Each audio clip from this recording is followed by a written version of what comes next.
Hey guys, 10/1/2026 my 24th birthday. Happy birthday to me. പണ്ട് ജനുവരി 10 കലണ്ടറിലെ ജസ്റ്റ് ഒരു ഡേറ്റ് മാത്രമായിരുന്നു എനിക്ക്. No celebration, no wishes, no cakes. പക്ഷെ കഴിഞ്ഞ വർഷം എൻ്റെ 23rd ബർത്ത്ഡേക്ക് എൻ്റെ കുറേ ഫ്രണ്ട്സിനെ കിട്ടിയായിരുന്നു എനിക്ക് കഴിഞ്ഞ വർഷം. അവർ എനിക്ക് വേണ്ടിയിട്ട് ബർത്ത്ഡേ ഒക്കെ സെലിബ്രേറ്റ് ചെയ്ത് കേക്കൊക്കെ മുറിച്ച്, അന്നാണ് ഞാൻ ആദ്യമായിട്ട് കേക്കൊക്കെ മുറിച്ച് സെലിബ്രേറ്റ് ചെയ്യുന്നത്. പക്ഷെ ഇന്ന് ഞാൻ ഹിമാചലിൽ ഒറ്റയ്ക്കായതുകൊണ്ട് ഞാൻ വിചാരിച്ചു ഇന്നത്തെ ഒരു ദിവസം സാധാരണ അങ്ങനെ പോണ്ടെന്നുള്ളത് ഒരു സോളോ ബർത്ത്ഡേ സെലിബ്രേഷൻ ആവാന്ന് വിചാരിച്ചു. അങ്ങനെ ഞാൻ മെക്ലോഡ്ഗഞ്ച് വന്നിരിക്കുകയാണ്. ധർമ്മശാലയിൽ പൈൻ ട്രീസിന്റെ മൗണ്ടെയിൻസിന്റെ ഇടയിലുള്ള ഒരു കുഞ്ഞു സിറ്റിയാണ് മെക്ലോഡ്ഗഞ്ച് എന്ന് പറയുന്നത്. ദലൈലാമയുടെ ആസ്ഥാനം ആയതുകൊണ്ട് തന്നെ ഇവിടെ ഫുൾ ടിബറ്റൻ കൾച്ചറാണ്. നമുക്ക് കുറെ ടിബറ്റൻ ആൾക്കാരൊക്കെ കാണാം. പണ്ട് നമ്മൾ യോധ സിനിമയിലെ മോഹൻലാലിലെ അതിൽ അക്കുസോട്ടോ പോലത്തെ ആൾക്കാരൊക്കെ നമുക്ക് ഇവിടെ കാണാൻ പറ്റും. ഞാൻ ആദ്യം ഹിമാചലിൽ എത്തിയ സമയത്ത് ഫസ്റ്റ് ആയിട്ട് വന്ന ഒരു ടൂറിസ്റ്റ് പ്ലേസ് ആണ് മെക്ലോഡ്ഗഞ്ച് എന്ന് പറയുന്നത്. ഞങ്ങൾ ഫ്രണ്ട്സൊക്കെ ഇടയ്ക്കിടയ്ക്ക് വരുന്ന മെയിൻ സ്ഥലമാണ് ഇവിടെ. മെയിനായിട്ടുള്ള കാര്യം എന്താ വെച്ചാൽ ഇവിടെ വരുമ്പോൾ എന്തോ ഒരു സമാധാനമാണ്. കാരണം കുറേ ആൾക്കാരുണ്ടാവും, പല ടൈപ്പ് ഓഫ് കൾച്ചറായിരിക്കും. ഞാൻ മെയിനായിട്ട് ഇവിടെ ഫുഡ് കഴിക്കുക, കാണുക, കറങ്ങുക, കേക്കൊക്കെ മുറിക്കുക, അത് വിചാരിച്ചിട്ടാണ് ഞാൻ വന്നത്. അങ്ങനെ ഞാൻ ലാഫിങ് കഴിക്കാൻ വന്നു. ലാഫിങ് പേര് കേൾക്കുമ്പോൾ ചിരി വരുമെങ്കിലും അത് തിന്ന് കഴിയുമ്പോൾ അത്ര ചിരി വരില്ല. അത്യാവശ്യം സ്പൈസി ആയിട്ടുള്ള ഒരു ഫുഡാണിത്. ടിബറ്റൻ സ്ട്രീറ്റ് ഫുഡാണ്. സ്പൈസി കോൾഡ് ജെല്ലി ആയിട്ടുള്ളൊരു ഫുഡാണ് ഇത്. ശരിക്കും എനിക്ക് ഭയങ്കര ഇഷ്ടമാണ്. കാരണം എന്താ വെച്ചാൽ നമ്മൾ തിന്നുമ്പോൾ അത് ഭയങ്കര എരിവുകാരം, പക്ഷെ തിന്ന് കഴിഞ്ഞിട്ട് നമുക്ക് വീണ്ടും കൊണ്ട് തിന്നാൻ തോന്നുന്ന ഒരു സാധനമാണ് ഈ ഒരു ലാഫിങ് പറയുന്നത്. എനിക്ക് അങ്ങനെയാണ്, എല്ലാവർക്കും അങ്ങനെ ആവണമെന്നില്ല. അപ്പം നിങ്ങൾ മെക്ലോഡ്ഗഞ്ചിലൊക്കെ വരികയാണെന്നുണ്ടെങ്കിൽ ലാഫിങ് എന്തായാലും ട്രൈ ചെയ്യുക. കാരണം ടിബറ്റൻ കൾച്ചർ എക്സ്പീരിയൻസ് ചെയ്യുമ്പോൾ ആ ഫുഡും എക്സ്പീരിയൻസ് ചെയ്യുക എന്നുള്ളത് മെയിനാണല്ലോ.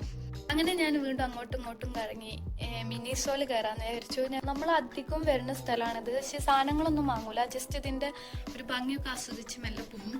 മിനിസോ എന്ന് പറയുന്നത് കുറേ ആൾക്കാർക്ക് ഇഷ്ടപ്പെട്ടൊരു ഷോപ്പാന്ന് ഞാൻ വീഡിയോയിലൊക്കെ കണ്ടിട്ടുണ്ട്. പക്ഷേ എനിക്കിങ്ങോട്ട് വരുമ്പം ഇവിടുത്തെ സാധനങ്ങളൊക്കെ കാണാൻ നല്ല രസമാണെന്നല്ലാണ്ട് ഞാൻ എല്ലാം ഒന്നും വാങ്ങാനുള്ളൊരു ക്രൈസ് എനിക്ക് ഉണ്ടാവേയില്ല.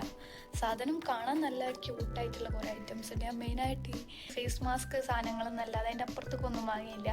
അങ്ങനെ ഇതൊക്കെ ഒന്ന് കണ്ടിങ്ങനെ ആസ്വദിച്ച് പോരാന്നല്ലാണ്ട് വാങ്ങാന്നുള്ള സാധനമൊന്നുമില്ല. അങ്ങനെ ഫേസ് മാസ്ക് മാത്രമായിട്ട് മെയിൻലി ഷോപ്പിംഗ് ഒക്കെ ചെയ്ത് അത്യാവശ്യം നമുക്ക് വേണ്ടിയിട്ടുള്ള എന്തെങ്കിലുമൊക്കെ വാങ്ങി സെലിബ്രേറ്റ് ചെയ്യാമല്ലോ. പിന്നെ ഞാൻ ഈ ഒരു ഇയർ കുറച്ച് ബുക്കൊക്കെ വായിക്കണം എന്നുള്ള പ്ലാൻ ഉണ്ട്. അപ്പോൾ ബുക്ക് വാങ്ങാമെന്ന് വിചാരിച്ച് കയറിയതാണ്. പക്ഷേ ഇവിടെ അത്യാവശ്യം എക്സ്പെൻസീവ് ആണ്. ഇത് കണ്ടപ്പോൾ ഞാൻ വിചാരിച്ചു ഓക്കെ ഫ്ലിപ്കാർട്ടിൽ നിന്ന് ഓർഡർ ചെയ്യുക, അതാണ് നമുക്ക് നല്ലത്. അങ്ങനെ കുറച്ച് ബുക്കൊക്കെ നോക്കി എന്നിട്ട് അവിടെ നിന്ന് മെല്ലെ പോന്നു. പിന്നെ നമ്മളൊരു ടിബറ്റൻ ഫ്ലാഗ്, ഇതിൻ്റെ അടുത്ത് ഓൾറെഡി ഒന്നുണ്ട്, പക്ഷേ ഇവിടെ എല്ലാ നാട്ടിലാണ്. സോ ഞാൻ ഒന്നും കൂടി വാങ്ങിച്ചു. പിന്നെ ഞാൻ നേരെ കേക്ക് കഴിക്കാനാണ് പോയത്. ബർത്ത്ഡേ ആയിട്ട് ഒരു കേക്കൊക്കെ കട്ട് ചെയ്യുക, എന്നിട്ട് അത് ഒറ്റയ്ക്ക് ഇങ്ങനെ കഴിക്കുക. അപ്പം അതിൻ്റെ ഒരു ഫീൽ ഉണ്ടല്ലോ, അത് വേറെ തന്നെയല്ലേ. ഈ ഷോപ്പ് ഞാൻ ഇടയ്ക്കിടയ്ക്ക് കാണുന്നുണ്ട്, പക്ഷെ ഇതിനുള്ളിൽ ഭയങ്കര എക്സ്പെൻസീവാന്ന് വിചാരിച്ചിട്ട് ഞാൻ കയറിയിട്ടേ ഇല്ല. പക്ഷെ എനിക്ക് കയറണം നല്ല ആഗ്രഹം ഉണ്ടായിരുന്നു. അപ്പം ഇന്ന് ബർത്ത്ഡേ ആയതുകൊണ്ട് ഇന്ന് തന്നെ കയറാമെന്ന് വിചാരിച്ചു. അങ്ങനെ നമ്മൾ ഇതിൽ കയറി ഒരു കേക്ക് മാത്രം വാങ്ങി. കാരണം ബാക്കിയുള്ള കാപ്പിക്ക് പോലും അത്യാവശ്യം നല്ല റേറ്റ് ഉണ്ടായിരുന്നു. അപ്പോൾ അതൊന്നും വാങ്ങിച്ചില്ല, കേക്ക് മാത്രം. ശരിക്കും പറഞ്ഞാൽ സോളോ ബർത്ത്ഡേ സെലിബ്രേഷൻ എന്നുള്ളത് ഒരു സെൽഫ് ലവ് ഉള്ള ആൾക്കാർക്ക് ഇത് ബെറ്റർ ഓപ്ഷനാണ്. നമുക്ക് സെൽഫ് ലവ് ഒന്ന് ഇമ്പ്രൂവ് ചെയ്യാനും ഒന്ന് സെറ്റാക്കാനും പറ്റും. ഒരു സാറ്റിസ്ഫാക്ഷൻ ലെവൽ കിട്ടും. നിങ്ങൾക്ക് ബർത്ത്ഡേ സെലിബ്രേറ്റ് ചെയ്യാനൊന്നും പറ്റാത്ത ആൾക്കാർക്ക് ട്രൈ ചെയ്ത് നോക്കാം. Sorry guys. അപ്പോൾ ഇതാണ് നമ്മുടെ birthday cake. Happy birthday to me.